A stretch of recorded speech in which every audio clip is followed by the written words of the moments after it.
Hi guys, have you ever thought what happens if you press all keys on the keyboards at the same time?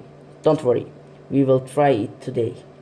I'm sure 99% of you have never tried this. Before starting the video, I want to tell you where this idea came to my mind.